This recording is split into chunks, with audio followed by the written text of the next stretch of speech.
Today we will see about the lateral ventricle. If you see the lateral ventricle, before that I want to show this is the corpus callosum. Okay, this is the corpus callosum. Here you can see this is the rostrum, genu, body and the splenium of corpus callosum. Okay, this is the rostrum of corpus. This is the rostrum, genu, this is the body and this is the splenium of the corpus callosum. Here you can see this is the caudate nucleus. This part is the this is the caudate nucleus. Here it is the thalamus. Okay, this is thalamus. This is the caudate nucleus. Now we'll go to the this cavity. Whatever you are seeing, this cavity is the lateral ventricle. Now we'll see the parts of the lateral ventricle. If you take the parts, there are four parts are present. This is the central part of the lateral ventricle. This is the anterior horn. This is the anterior horn of the lateral ventricle. Then I can put here, you can see this is the posterior horn of the lateral ventricle, and here down I am putting this down part is the inferior horn of the lateral ventricle. Once again I will tell, this is the central part or the body of the lateral ventricle. This is the anterior horn of the lateral ventricle. This is the, I am putting my finger, this is the posterior horn of the lateral ventricle, and down this is the inferior horn. This is the inferior horn of the lateral ventricle. Now we'll see one by one. If you see the central part, this is the central part of the lateral ventricle. The central part, mostly it will be seen within the parietal lobe. You can see this is the parietal lobe. This will be seen within the parietal lobe. Then if you take the anterior horn, it is, you can see it lies in front of the interventricular, that is usually it lies in front of the interventricular, that is the interventricular foramen, and you can see it is extending into the frontal lobe. Okay, anterior horn, it will be the central part into the frontal lobe. Central part into the frontal lobe is the anterior horn. Now we will go to the posterior horn, that is a backward extension from the central part into the occipital lobe. This is the occipital lobe. Into the occipital lobe is the posterior horn, and we have this is the inferior horn. Inside whatever you are seeing is this is the inferior horn. And this inferior horn is it is a direct continuation of the main ventricular cavity into the temporal lobe. Once again, if you see the anterior horn, that is the anterior extension from the central part into the frontal lobe, and the posterior horn, it is a backward extension from the central part into the occipital lobe, and the inferior horn, it is a direct continuation into the temporal lobe.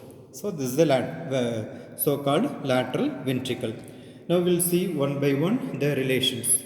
If you take, we will concentrate only on the central part. Here also you can see this is the central part. If you see the central part or the body of the lateral ventricle, it is somewhat triangular in cross section, and it is having roof, it is having floor, and it is having the medial wall, that we will see. If you take the roof is formed by the under surface of the body of the corpus callosum. Here also you can see this is the central part. This central part if you take, the roof is formed by the under surface of the, we already mentioned this is the corpus callosum. So the roof is formed by the under surface of the body of the, that is the trunk of the corpus callosum. And if you take the floor slopes downwards from lateral to medial side. The floor is related to this is the caudate nucleus. Floor is related to the caudate nucleus, and here you can't able to see the stria terminalis and thalamostriate vein. but you can see the caudate nucleus. Inside you can see this is the caudate nucleus. And you can see the upper surface of the thalamus. You can see upper surface of the thalamus. And you can see in some places you can see the choroid plexus. Here it is not seen, but here you can see the choroid plexus also. That is the relations of the roof floor. And if you take the medial wall of the central, if you take the medial wall of the central part, here you can see some cut portion. This is the septum pellucidum. This will be covering the whole area. Okay, this is the, here the you can see only the cut part of the smaller part of the septum pellucidum you can see here. But actually speaking, the septum pellucidum will be covering this area, whole area. That's why the medial wall is formed by the septum pellucidum. Is it clear? You can see the medial wall, that is the septum pellucidum. Now we will go to the anterior horn. If you see the anterior horn relations, if you take up, it is having the roof. The roof is formed by the under surface of the body of the corpus callosum. Under surface of the body of the corpus callosum. And if you take the floor, it is formed by the upper surface of the rostrum of the corpus callosum. Floor is formed by the upper surface of the rostrum of the corpus callosum, and it will be having an anterior wall. This anterior wall is formed by the genu of the corpus callosum. This is the genu of the corpus callosum. And the medial wall, already we told, here you will be seeing the septum pellucidum medial wall. Then posterior horn. If you go to the posterior horn, this is the posterior horn. If you see the posterior horn, here also you can see this is the posterior horn.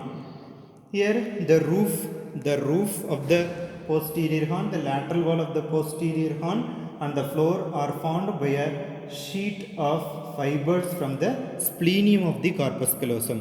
So the roof, lateral wall and the floor is formed by the sheet or the tapetum from the splenium of the corpus callosum.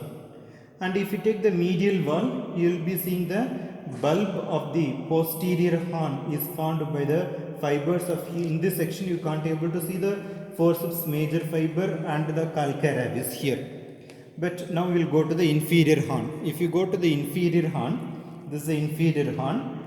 If you take the inferior horn, it is having the roof and the floor. The roof is formed by the tapetum, that is of the corpus callosum, and the some medial part of the tail of the caudate nucleus. Medial part of this is the caudate nucleus. It is formed by the tail of the caudate nucleus. And if you take the floor, is formed by the collateral eminence and hippocampus. Here it's very tough to see collateral eminence and hippocampus. These are the relations. Okay, thank you.